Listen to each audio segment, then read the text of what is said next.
Welcome back to American Sunrise. You're already drinking coffee, but is it doing anything for you other than giving you a caffeine spike? Rejuvenate coffee is different. It's science-backed, infused with CAAKG, a powerful compound studied for its ability to support longevity, cellular energy, and metabolism at the deepest level.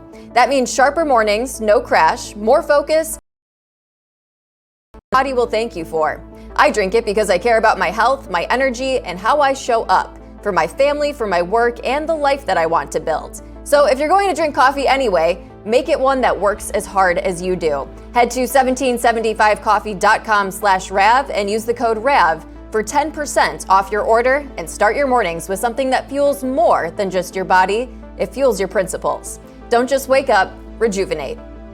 All right, now that we are caffeinated, it's time to stay awake, not woke. And today we are discussing New York City. New York Governor Kathy Hochul slammed President Trump over recent comments regarding possibly sending National Guard troops to the Big Apple. Hochul said that Trump should focus on the rest of the country and added it would insult law enforcement. This comes after Trump said earlier this week he would be looking at New York soon and added that he hoped New York City would do a self-cleanup. As we have been covering this week, the president sent National Guard troops to Washington, D.C. and federalized the D.C. police temporarily. For more, let's bring in the host of Breaking Points, which you can see on weekends here at RAV, David Zere. Thank you for being with us this morning. Your take on all of this from Hochul.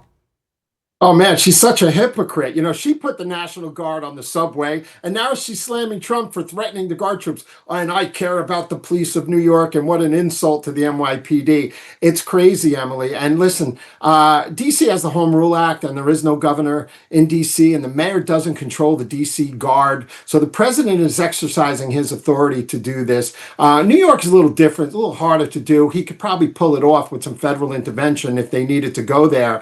But they just need broken windows back like under Giuliani. If you were caught jumping a turnstile, chances are you were wanted for bigger crimes.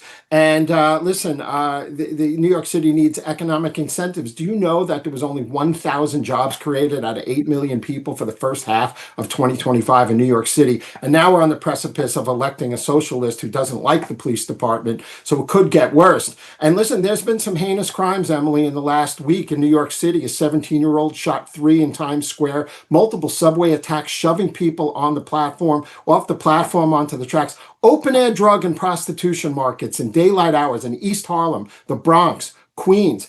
A cop arrested a man for choking and trying to rape a woman in Midtown Manhattan. An 18-year-old mugger stabbed to death and badly wounded a woman in an empty subway car, and 10 people were shot in a 6-hour span. And I just wanted to add, a 15-year-old killed a 14-year-old in the Bronx in a stabbing on a playground the other day. Rape is up 21.6% year to date, and over 46,000 people have been victims of felony and misdemeanor assaults in New York City this year.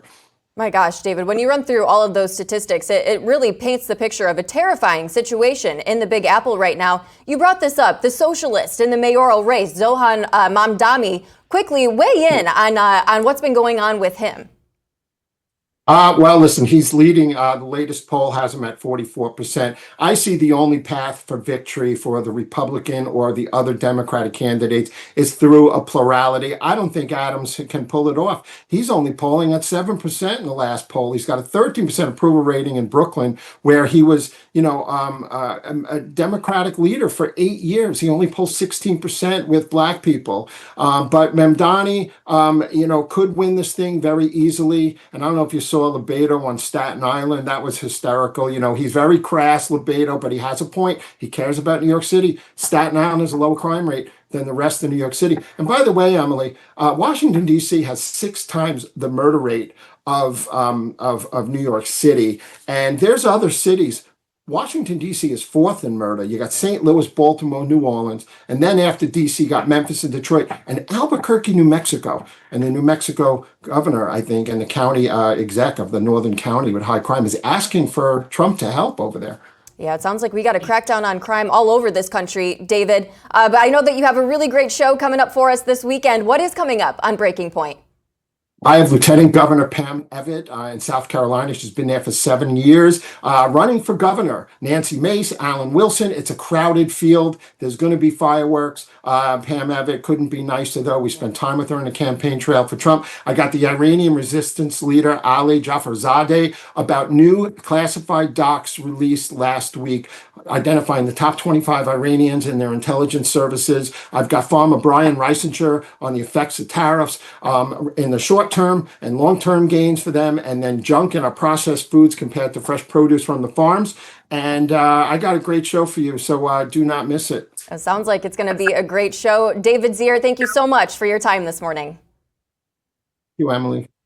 A faith leader is supporting President Trump's decision to deploy the National Guard to Washington, D.C. What does he believe the root cause is for the crime?